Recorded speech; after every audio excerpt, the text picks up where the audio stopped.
हम लोग यहाँ पर एंगल बाइसेक्टर थ्योरम पढ़ेंगे। इसके पहले हम लोग थेल्स थ्योरम पढ़ लिए, या जिसको बोलते हैं बीपीटी, बेसिक प्रोपोर्शनलिटी थ्योरम। उसके बाद पढ़ लिया गया कन्वर्स ऑफ थेल्स या कन्वर्स ऑफ बीपीटी। और उसके बाद हम लोग कुछ क्वेश्चन एनसीईआरटी बुक से कर लिए। इसके बाद एक थ्योरम आता है एंगल बाइसेक्टर थ्योरम, जो बहुत ही इंपॉर्टेंट है। और यूजिंग द थेल्स थ्योरम का यूज करके हम लोग एंगल बाइसेक्टर थ्योरम को यहाँ पर प्रूफ करेंगे। तो पहले हम लोग यह लिख लेते हैं कि एंगल बाइसेक्टर थ्योरम क्या है। What is the angle bisector theorem? तो एंगल बाइसेक्टर थ्योरम यह है क्वेश्चन की तरह, इसको ऐसे हम लिख लेते हैं। क्वेश्चन जैसे आ गया कि proof that internal bisector of an angle. कोई भी ट्रायंगल है, किसी भी ट्रायंगल का एक एंगल को क्या कर रहे हैं हम लोग, बाइसेक्ट कर रहे हैं। Means internal bisector of an angle of a triangle. एक ट्रायंगल के एक एंगल को क्या कर रहे हैं हम लोग, इंटरनल बाइसेक्ट कर रहे हैं। Divides the opposite sides internally. जब उसके एक एंगल को बाइसेक्ट करेंगे तो क्या होगा, divides the opposite sides, opposite side को डिवाइड करेगा। Divides the opposite side internally, opposite sides internally in the ratio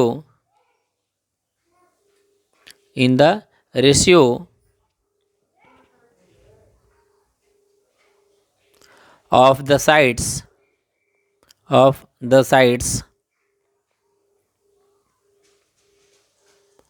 containing the angle। तो ये थ्योरम आपका हो गया। ये थ्योरम है कि कोई भी ट्रायंगल है, किसी भी ट्रायंगल का जो किसी एक एंगल को जब बाइसेक्ट करेंगे, तो जब एंगल को बाइसेक्ट करेंगे तो दोनों को जो साइड है, मीन्स इसमें प्रूफ क्या करना है, इसमें ये प्रूफ करना है कि दो साइड ए बी और ए सी एक ट्रायंगल पर ड्रॉ कर लेते हैं। और ट्रायंगल जब ड्रॉ कर लेंगे तो उससे आपको अच्छे से समझ में आ जाएगा। क्लियर? सबसे पहले एक ट्रायंगल ड्रॉ कर लेते हैं। और ट्रायंगल ड्रॉ करने के बाद उससे आपको मिल जाएगा कि एक्चुअली एक थ्योरम का कहना क्या है। तो एक ट्रायंगल यहाँ पर ले लेते हैं, ट्रायंगल ए बी और सी। एक ट्रायंगल ए बी सी है। अब इस ट्रायंगल ए बी सी में हम लोग यहाँ पर क्या कर रहे हैं, एक एंगल ए है, उस एंगल ए को हम लोग यहाँ पर बाइसेक्ट कर दे रहे हैं। तो दो इक्वल पॉइंट बाइसेक्ट हो गया, यानी एंगल 1 और एंगल 2। मीन्स एंगल 1 जो है वह एंगल 2 के बराबर है। Clear? Angle 1 equal to angle 2, यह आपका गिवन में है, हो गया। क्लियर?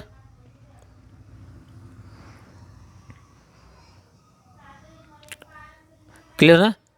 तो इसमें यह प्रूफ करना है कि अगर एंगल 1 इक्वल टू एंगल 2 है तो ए बी अपॉन ए सी, ध्यान दीजिएगा, प्रूफ क्या करना है, ए बी अपॉन ए सी जो साइड है, मतलब एंगल जो एंगल यहाँ पर क्या कर रहा है, जो साइड कंटेन कर रहा है, लिखा हुआ है यहाँ पर ना कि internally in the ratio of the sides containing the angle. Angle जो कंटेन कर रहा है किस साइड से, ए बी एंड ए सी सा, ए बी और ए सी का। तो ए बी और ए सी का रेशियो लेना है।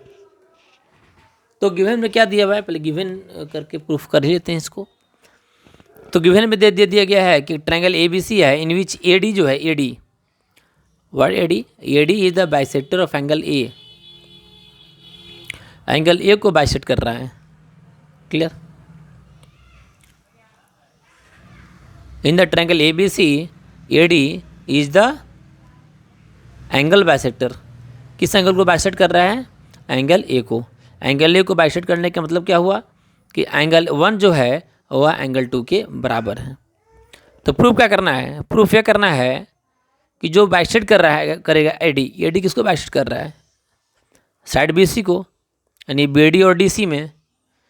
तो जिसका रेशियो जो निकालेंगे, means B D upon D C, B D upon D C किसके इक्वल होगा, side containing the angle, means A B upon A C का। तो याद कर लेंगे, बहुत ही इंपॉर्टेंट है, इससे बहुत सारा ऑब्जेक्टिव क्वेश्चन भी बनता है इस प्रूफ से। मीन्स यह बोल सकते हैं कि A B equal to A C equal to B D upon D C, या B D upon D C equal to A B upon A C. इसी को क्या करेंगे हम लोग, प्रूफ करेंगे। कैसे प्रूफ करेंगे? By using the Thales. Thales का अप्लाई करते हैं जब किसी भी ट्रायंगल में एक साइड के पैरेलल एक लाइन ड्रॉ करते हैं। तो ऐसा तो इसमें कुछ है नहीं, तो हम लोग क्या करेंगे? कंस्ट्रक्शन करेंगे। कंस्ट्रक्शन क्या करेंगे कि एक लाइन ले लेते हैं सी, जो डी ए के पैरेलल है। डी ए तो दिख रहा होगा, ट्रायंगल ए बी सी में डी ए। तो डी ए के पैरेलल क्या करेंगे? एक लाइन हम ड्रॉ कर लेंगे पैरेलल। क्लियर? किसके पैरेलल? जो ए डी जो दिख रहा होगा, एक एंगल बाइसेक्टर ए डी जो था, तो ए डी के पैरेलल क्या करेंगे हम लोग?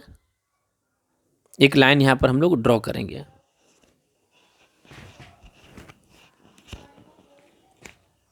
क्लियर? मीटिंग बी ए। अब बी ए को जब आगे प्रोड्यूस करेंगे, बी ए के जब आगे प्रोड्यूस करेंगे तो इस पॉइंट को मिलेगा, उस पॉइंट को हम लोग ई यहाँ पर मान लेंगे।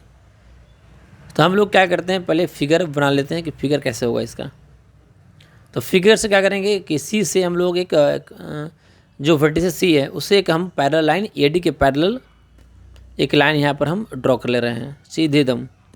ये जो लाइन है वह ए डी के पैरेलल है। क्लियर? ऊपर की ओर जा रहा है ऐसे, और इसमें जो साइड बी ए है, बी ए को आगे की ओर हम प्रोड्यूस कर रहे हैं। साइड जो बी ए दिख रहा है, बी ओ का आगे की ओर प्रोड्यूस किए।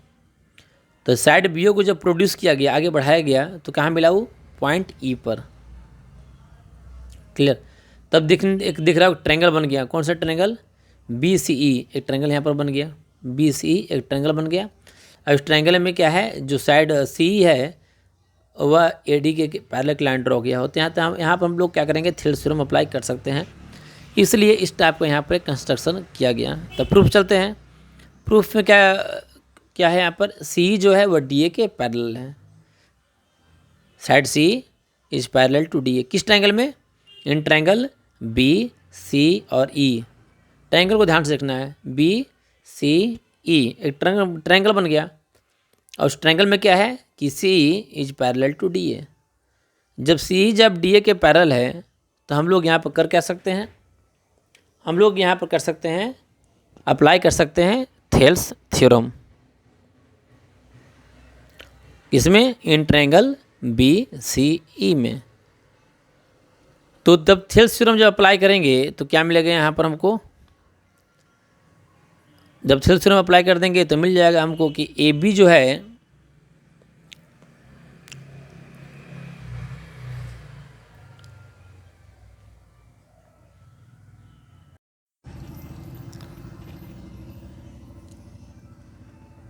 तो अप्लाई कर दिए थेल्स थ्योरम, तो क्या मिला? A B upon A E equal to B D upon D C. क्या किया गया यहाँ पर? थेल्स थ्योरम अप्लाई कर दिया गया।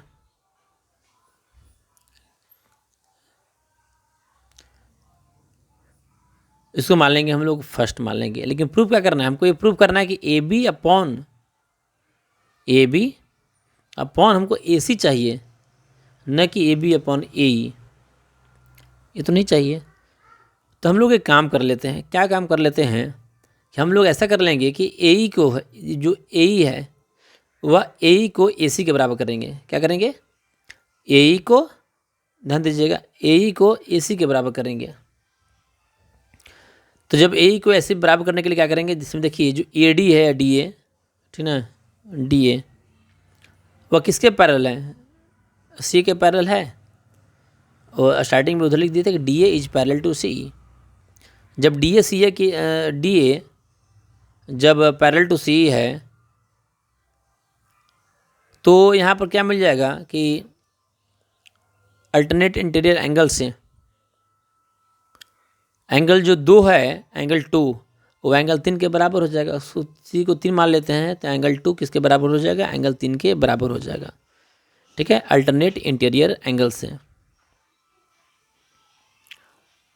और नेक्स्ट जो एंगल 1 है, एंगल 1 दिख रहा होगा। अब एंगल ई जहाँ पर है, एंगल ई को मान लेते हैं अभी हम 4 मान लेते हैं। ठीक है,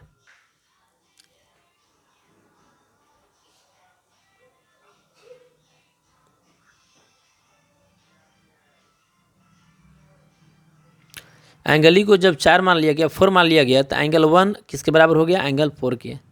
कैसे? By corresponding angle. क्लियर?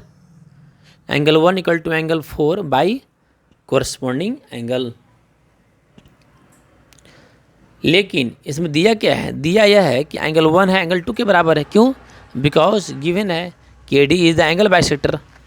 तो एंगल 1 जो है वह एंगल 2 के बराबर है। जब एंगल 1 एंगल 2 के बराबर है, क्यों है? क्योंकि ए D is the angle bisector of angle A. A D is the bisector of angle A. Angle A को बाइसेक्ट कर रहा है। एंगल ए को बाइसेक्ट करना मतलब कि एंगल 1 जो है वह एंगल 2 के बराबर है। अब दोनों को जब मिलाएंगे तीनों को, कि एंगल 2 जो है एंगल 3 के बराबर है, एंगल 1 एंगल 4 के बराबर है और एंगल 1 एंगल 2 के बराबर है। तो तीनों के मिलाने से क्या मिला? तीनों को जब कंपेरिजन करेंगे तो तीनों को जब कंपेरिजन किया गया तो हमको यहाँ पर मिल गया कि एंगल जो 3 है वह एंगल 4 के बराबर है। एंगल 3 एंगल 4 के बराबर है। Angle 3 equal to angle 4।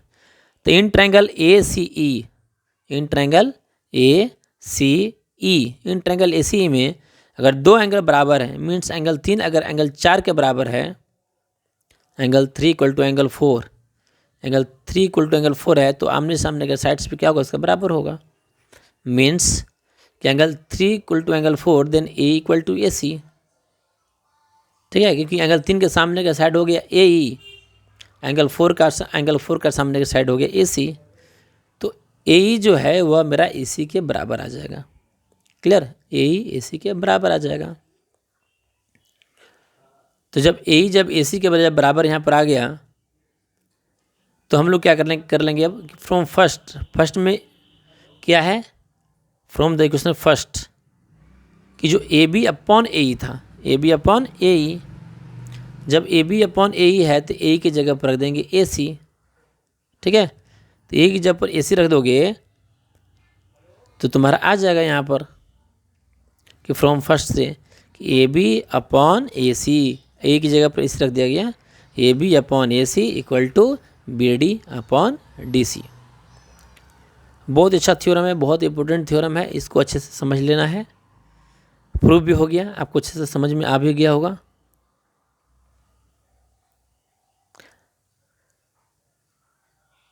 न समझ में आए तो एक बार दोबारा इसको देख लेंगे तो करीब करीब आपको पूरा समझ में आ जाएगा।